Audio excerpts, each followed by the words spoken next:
Hey guys, it's Kusi.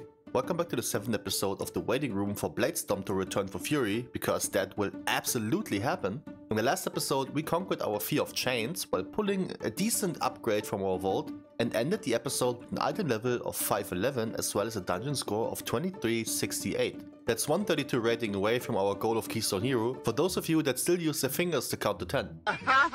In this episode we once again return to the art of fortified and keys with yet another 2 affixes we can't provide anything for this week.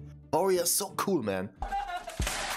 But boy is this episode alright. We got it all. The return of single-minded fury, more plus 10 keys, a run like a MDI tryout, a lot of failed keys, and one specific dungeon that will haunt me for weeks to come. You will not believe what happened, I can promise you. And to end up the episode, an unexpected turn of events when actually trying to join other people's keys instead of making my own. So if that sounds like an action-packed episode with lots of ups and downs for you, and if you enjoy seeing me suffer, make sure to hit the like button and also subscribe if you're new here, so you will not miss another upload. Oh, right. When this video comes out, we already decided the new class to play for the next series in our live stream, but don't worry, I put the final results in the end of the video. And without further ado, make sure to grab a drink, get comfy, and enjoy the finale of Zero to Hero Fury Warrior in Season 4.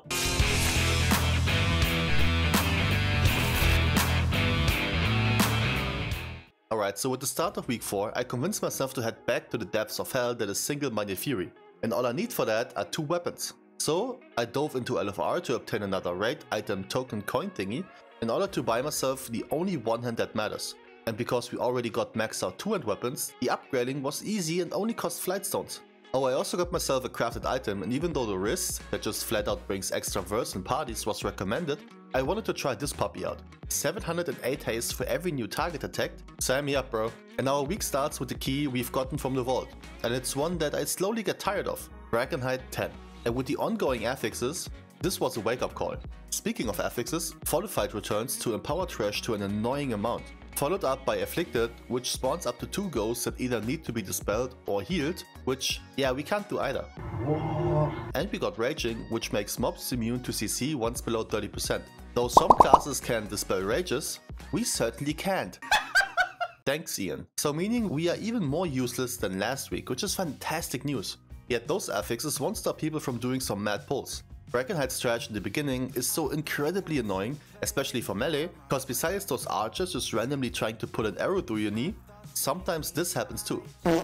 I should have reacted to that, my bad. 2 more things that didn't make the first pull easier were the lack of rage dispel from our hunter for the big ass Knowles Bladestorm, because you can absolutely remove that, and the lack of kicks. Yet even though we let a fear go through, we only gathered 2 deaths, not that bad. But in these packs I'm always afraid to go in, just out of fear I might get slapped. The boss fights are a lot shorter this week, so we ended the first boss with only 8 deaths. And then... unlucky. So I tuned it down to 8 in hopes I find people quicker, and we got rating. But instantly I got annoyed, because with the details window after the run I could see my next dungeon, Nelthorus. I was so ready to be done with this dungeon for the series, but I guess we have to do the perfect score and make it our first dungeon that we time plus 10 on both weeks, so let's do it. Now the issue for a class that doesn't bring any useful utility to a party at all, and I don't want to hear the "oh but battle shout" crap, is that on keys like this I really need to make decisions when inviting gamers. Not only do we need a Bloodlust, which we don't have, we also need a CR, which we don't have, preferably 2 just in case, and some AoE CC, which we don't have, and in this week dispels, which we also don't have, as well as an enrage removal, which, you guessed it, we also don't have. We do not provide any of that. Oh really? That sucks. So this is the gang. And considering Nelth is more of a boss issue, I at least felt good going into this, knowing bosses take 30% less time. I also felt ready to finally play single-minded proper without the fear of being one-shot by trash randomly. And with that, we did our first pull. Kinda was expecting a Bloodlust, but I feel like that would not have helped me at all. Yet shortly the healer encountered an issue. The shaman, that was not only decently geared but also high enough in score to expect it, didn't skill his decurse to help with the affix. Unlucky. The chunky lava horse was no issue, so I will just skip ahead to the guy that makes or breaks a run in here. Chain Daddy got my deepest respect for the amount of carnage he usually dishes out, and this time I actually did the smartest thing in my gaming career. I waited. When the chains happened, both the Demon Hunter and the Shaman went for it, but not your boy. I waited it out, and when the debuff disappeared, I leaped my goblin ass behind the boss like I knew what I was doing. Guess when you always get cucked by people triggering 3 stacks, be the one that doesn't.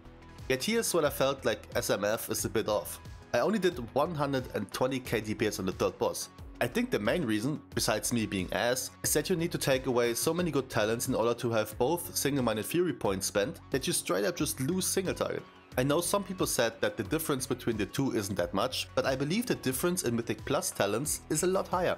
I mean, the biggest benefit of SMF is to have faster auto attacks, which doesn't do shit for AoE. Yet not only did we have the perfect score after the final trash pack, we also made short work of the final boss for yet another Netherus +2, and when I say we, I mean them. They made short work and I just was part of it. And like a grown man and an adult, I obviously blamed SMF for this shitty damage and returned back to basics.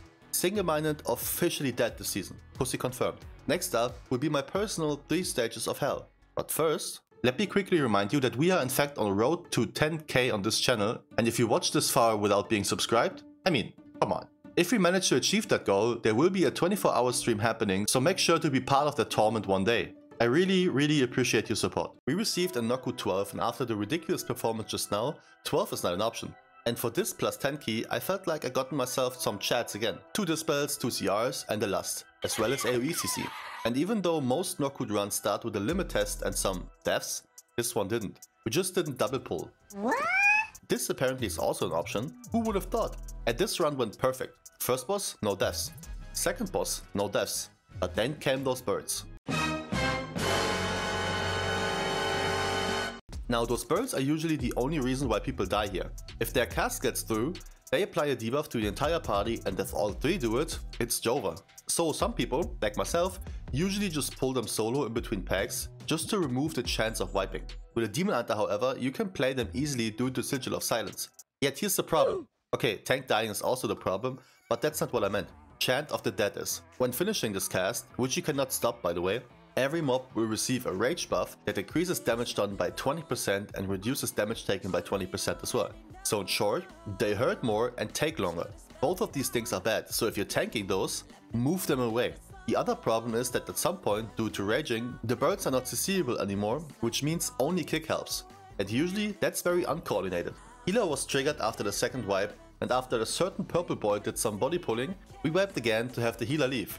Bye, have a great time! Now, I had no issues with the tank at all. It was just this pack of birds that one could have played solo to prevent potential wipes. It's one of the older rules in World of Warcraft. Take out the patrols first. A bit sad that it had to end like this, since I was certain this would be a timed one.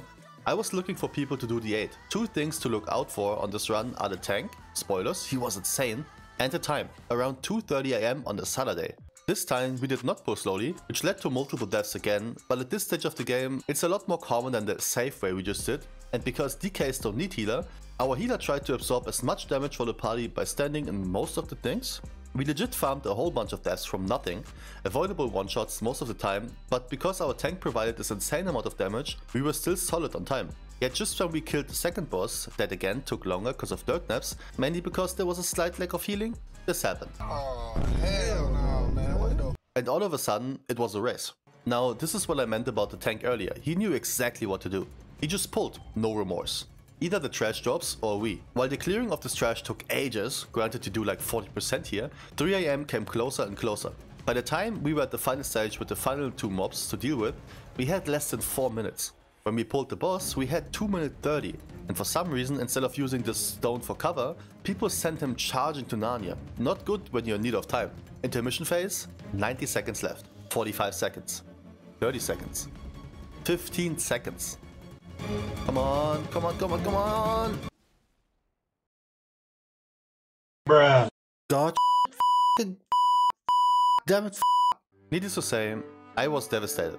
Not only did this mean we didn't get the key done, it also meant that after that ruined +10 key, we just wasted another 30 minutes to gain absolutely nothing, but a bit of hope remained. Maybe someone else finished it because they DC'd a second later?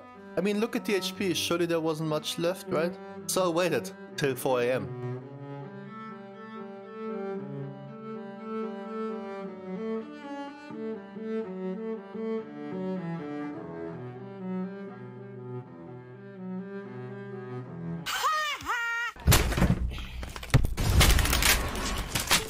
I hate this game, man. I went to bed and woke up with a fresh mindset. So once again, we go into Nokhud to finally get rid of this cursed key. And you know stuff is about to be wild when the Demon Hunter tank is called --. Just kidding. He did get teased by the priest premates, but it was all fun and games, cause he did a fantastic job. And so we easily timed this one with just about 10 seconds missing for the 3 chest. Now even though we didn't get any score from here, we are currently 90 away from KSH. And after that endless Azur Vault, Bracken Neltorus rotation, we finally got a new key. Algata Academy on 9. A bit sad that we didn't get the 3 chested because a 10 AA would be huge for score. It's fine regardless, and I quickly found myself some insane gamers to get this done. And because this run went very clean and I don't want to drag the video out, we quickly grabbed ourselves 25 score for an overall of 43-35. But now the annoyance kicked in. I got Neltorus again. So I had 2 options. Doing my own key again to potentially maybe get some dungeon I didn't do in ages, or lie. And lying it was. I applied to keys claiming that I know how to play and I only need it for score.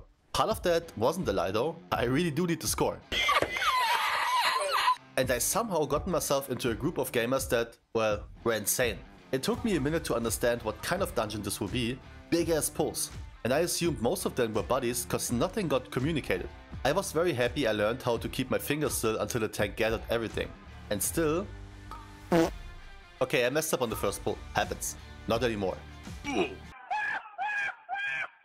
Really? I think the tank body pulled the boss and then leaped or used Hunt to step away from the boss again, while I ripped aggro with Whirlwind hitting for like 20k or so. That's rough. To be fair, at this point I was hoping they didn't read my note when inviting me. Unfortunately, this wasn't the end of my showcase of stupidity, as I died on Bromark once again to the circle, even though I am 100% certain I'm not in it, but it happened to me before and it's because the messed up visuals in the middle of the room. This was so bad, man, holy hell. Now after that, I don't think I died anymore and I learned that you can actually skip this pack after Emberon. And then the pulling continued. He pulled triple golems on a fortified key, which means you really should line of sight the stomp, every few seconds. What a joy for melee. Yet apparently I was awake by then, so I didn't flop over, which ultimately led us to finishing the final boss, and even though we lacked score, we were able to 2-chest this one right away. Another 22 score to our name means we need 43 more, and we got the chance to reroll our key, which became... another Algatar. So that one we just did on 9. Unlucky.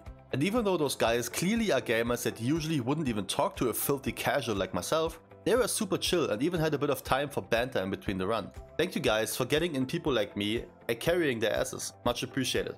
So my grind for Puckies continued as I kept applying with the same lie of I know how to play, but I added show some love after I didn't get invited for ages. And then this happened.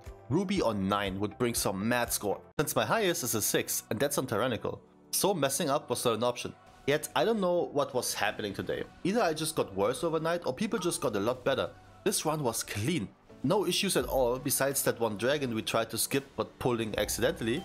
This one sent 2 of us back to Narnia, but besides that, even the final boss was just melting with those 2 DPS going ham on it.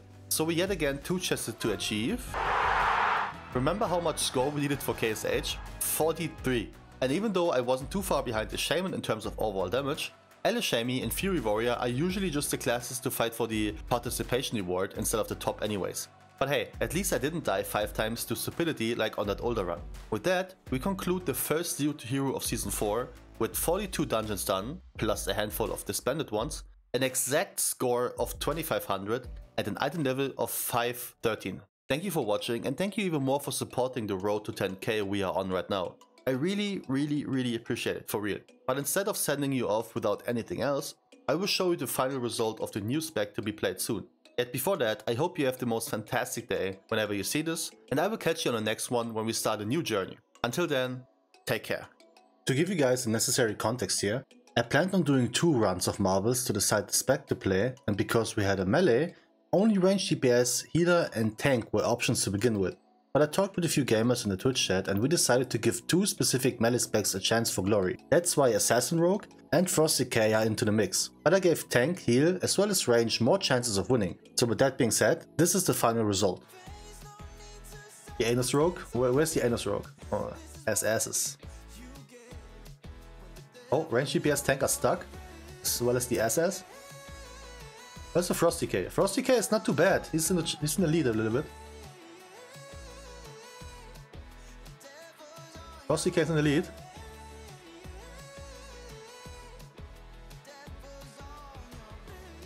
I hope you get Outlaw Rogue. Outlaw Rogue is not even part of it, probably. Outlaw Rogue would be wild if, considering it's not even there. Oh, Frosty K is acing this shit.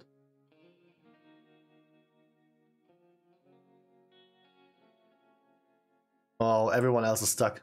Do we really get... Does really one of those win first? Like, really? That would be a scam. That thing is PI buffed to its maximum. It's not even close. Not even close. Oh, or maybe he gets knocked over. That would be funny. Okay. Alright, we have a winner. Frosty K wins. What the